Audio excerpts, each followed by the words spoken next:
Hello and welcome, Nancy Cooper here. On today's video, I am going to be answering a question that I was sent, knowing that if I'm getting this question from someone, a lot of other people have this exact question. I know for a fact they do because it's one that I get asked quite often. So let's go ahead and just dive right in.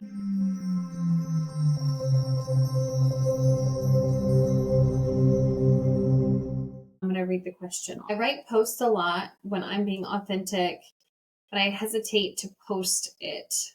It's like being rawly me is uncomfortable, which is where I know I want to be, which is also why I stopped showing up. How can I push through this and be consistent so I can step more into my power? Who can relate to this? Even right now, hearing that question, post in the comments. Let me know if you have felt this way. This is a really, really common theme that I see with women in this coaching space, especially with more intuitive feminines. This question is multifold, so I'm going to kind of go into different components of it.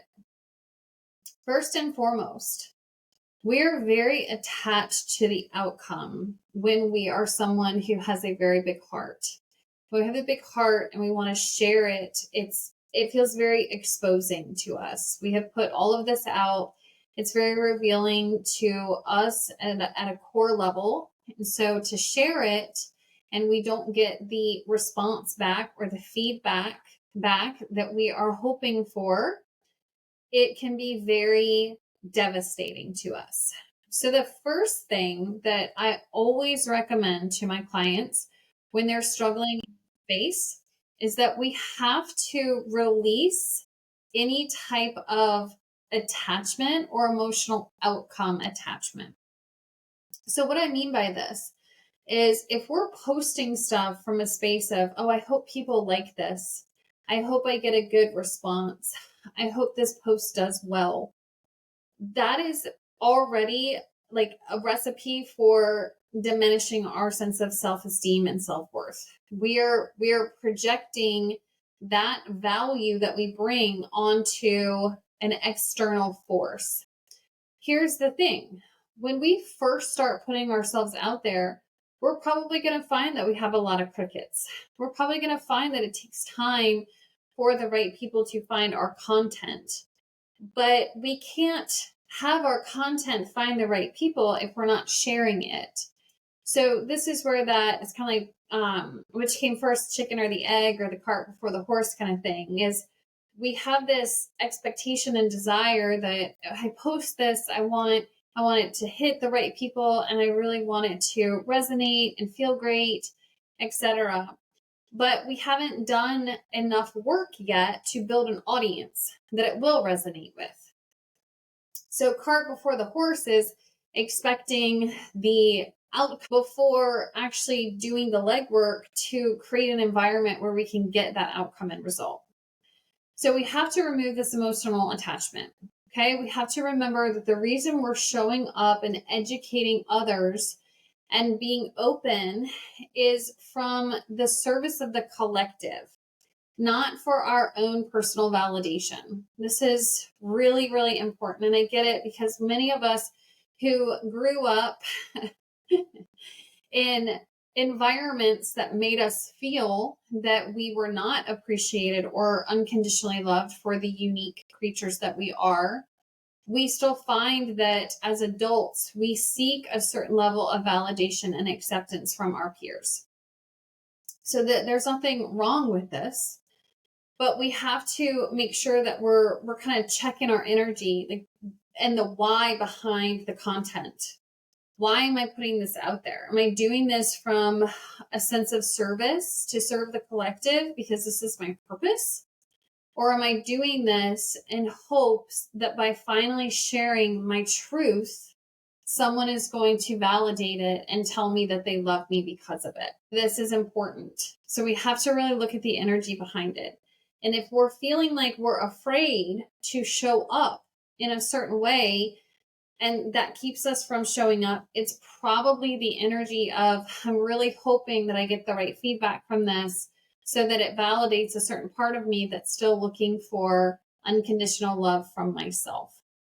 So if we're finding we're struggling in this way, that is a big invitation, is to go in and go ahead and validate ourselves to the level that it really doesn't matter what other people say. For, I don't know if anyone goes through my YouTube, you can find some videos that usually attract, how the algorithm goes. You get one, not very kind person commenting on something. Algorithm's like, cool, that type of person engaged. So we'll put this in front of more people like that. And then you have like all of these posts by like old white men telling you how much they don't like your nose ring. Like, neat. Thank you, algorithm. This is going to happen, unfortunately. I mean, this is just part of putting ourselves out there. So we have to get to the point where that stuff becomes white noise, where we're not showing up because of what other people are going to say about what we share, but we're showing up because we're genuinely trying to serve others. This is where that shift comes in. So this was a very multifaceted question. So let me pull this back up. Okay, about being authentic, and I hesitate to post it. Okay, so that's a lot of that energy. And this is being said with love. This is not to come down on anyone and be like, you just care too much. It's not about that. It's about us taking an opportunity to self-reflect and say, why? Okay, what is the energy behind why I'm posting this? Because if it is about posting it to connect with more people that need that type of message, it doesn't matter, right? It doesn't matter like what the outcome is. We're posting it, and that's what we're meant to do. So we have to look at what is the expectation, what we have for that post, and why is that the expectation? Okay, it's like being rawly me is uncomfortable, which is where I know I want to be. So this is that same energy, right? If we're sitting here from an energy of saying, by exposing my truth, if someone rejects that it's going to impact me very, very severely. So this is an invitation and feedback to us saying that means that we need to do more inner work on building up our own sense of validation around our message and who we are. So if we're worried about, if I share my rawness, if I share my authentic energy with others, and it is not well received, how is this going to impact me, my sense of worth, my self-esteem, my mental health? If by exposing ourselves and someone who it's not for informs us that it's not for them, completely reduces our sense of worth, self-esteem, and passion for our energy, this is feedback. It's telling us that we're still showing up from the wrong energy. Okay? But if we show up from that energy of service, from that energy of, I'm here to help others, I'm here to educate others, I'm here to inform others, I'm here to be the frequency and beacon and radio tower to call out to all my sisters, hey, I'm right here, come home, right? If that's the energy that we're coming from, when someone comes to our post and informs us, hey, this isn't for me, that's when we're kind of like, well, then why are you posting on it? You know what I mean? Like, that's nice. Like, this is not for you. So why are you here? That becomes a them thing, not an us thing. So it's the energy behind the showing up. Okay? So that is a huge, huge part of it. The second part of this has to go back to the witch's wound energy. It's that fear of being persecuted. I'm afraid that if I show up in all of my truth, in my power, in my authentic authority as a divine sacred woman, that I will be persecuted for it. Okay, so this is like two-pronged. That witch's wound energy attaches to the same one, and it gets activated by showing up in more of a, I'm trying to choose my words very carefully, but it's like we're looking for approval, okay? I'm saying this with so much love, but we're looking for approval. And so we need to go back and say, well, where was I denied approval? And it's usually going to be from a parent where we grew up not feeling like we were enough or good enough. We were denied unconditional love. We didn't feel fully accepted or loved. We felt like we had to be something or someone else in order to be good enough, lovable enough. Perhaps is a similar situation to me where nothing was consistent. I was always having to prove myself in order to be worthy of support and love and protection and provision. It was very easily taken away through emotional withdrawal, emotional abandonment, threats for, well, if you don't do this, then I'll take away support with that. So it constantly made things feel very unstable and made things feel very rocky for me. And so that found its way through its dragon archetype expression, through the witch's moon archetypes, as this fear of abandonment, fear of betrayal. So I never trusted anyone. If someone said that they loved me, I never believed it, because when I was told by my parent that they loved me, I didn't see that. I saw control, manipulation, and nothing was stable.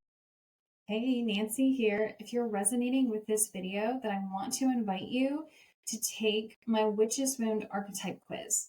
It's really, really quick. It's going to tell you what your Witch's Wound archetype is and give you some tips on what happened to the past version of you and or your ancestor, and understand how you can start working on healing that archetype and your Witch's Wound. If you're interested in taking it a little bit further, be sure to also hop inside my Sacred Feminine program, which you can find both linked down below. Okay, so that's what I always attached with that. So by healing that Witch's Wound energy, I was also able to heal how I'm showing up in my business, where I recognize it is okay for me to show up in my authenticity because I'm already providing myself with the level of emotional love and support that I had been seeking externally. This is where we find that we will replicate relationships. It sounds so Freudian, but relationships with our parents as children in our romantic relationships as adults.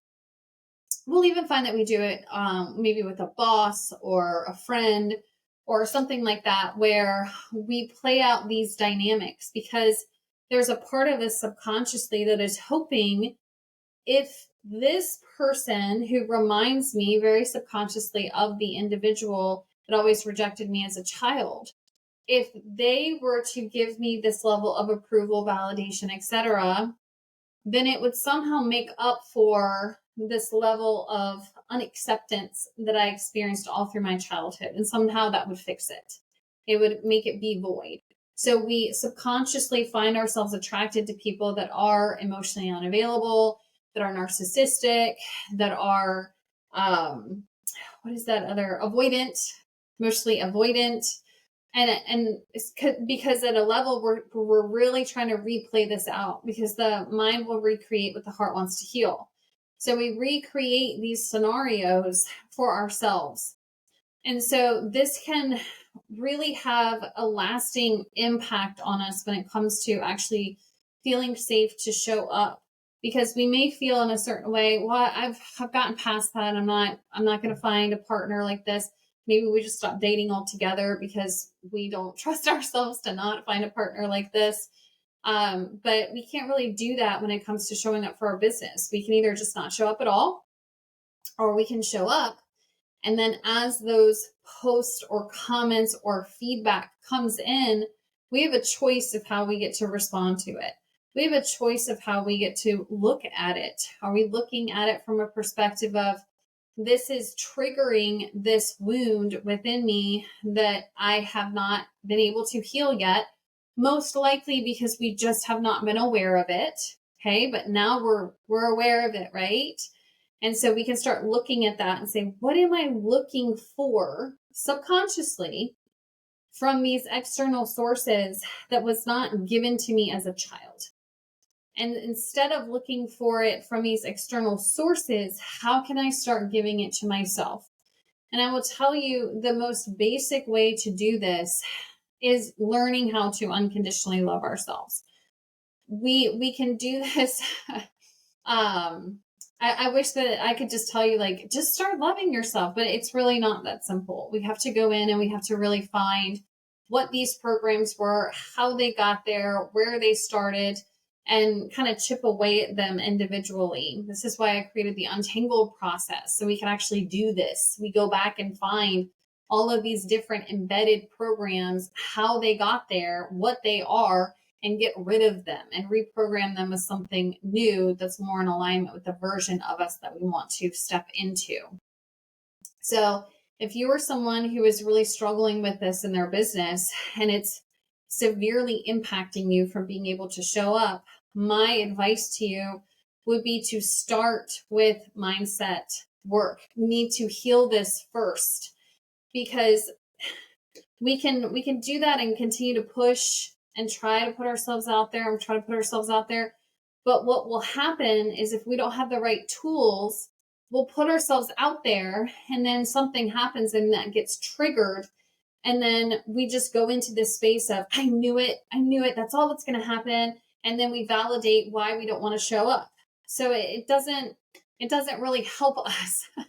Versus if we can heal the root cause first, then we're able to show up. And if something like that happens, we'll find that, ooh, that's actually not triggering me like it used to, because now I understand like what it's about, and that I don't have that attachment anymore. Like in the past, I've had people send me emails to tell me that I'm a charlatan. It's a very interesting word. It's like, is it 1700? And in the past, oh my gosh, that would trigger the living daylights out of me. I would feel terrified, like, oh my God, I'm going to get like burned at the stake. Like, I'm terrified right now. So much anxiety through my body, so much fear. And now, because I've gone and I've reprogrammed that stuff and healed that, someone says something like that to me now, I'm like, okay, thank you for taking the time to comment on my post. Like, there's just zero attachment to it.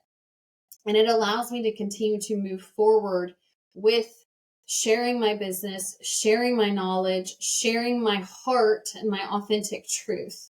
So instead of poking at the wound, I recommend doing some intentional work on the back end to heal it.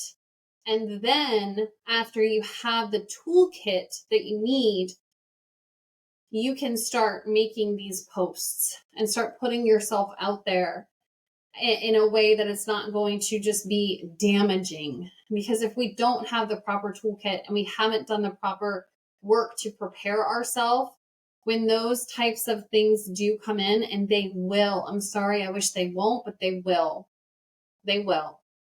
If we haven't done the proper work to prepare ourselves and don't have the tools in place to handle it, we will never be able to show up in our businesses, because every single time that we try, we will find that something will activate that fear and it'll shut us down again. And I knew it, right? It'll prove to us why not bother, why you can't do it, why it won't be successful. It's always going to be a problem, etc. Okay. So we have to come at that from the solution aspect. Create the tools, create the toolbox, heal the thoughts behind it. And then as we start showing up, we'll have the awareness and we'll have the tools to be able to handle it. And then we can continue to move forward with confidence and actually build a very beautiful, successful business. All right. I love for your feedback. If this was helpful, please share it with a friend, because if you learn something, I'm sure they will too. And I will see you all on the next video. If you have a question that you would like for me to go in depth on in a video, please comment it below and I'll have my team put it on the list. Thank you so much for being here, and namaste.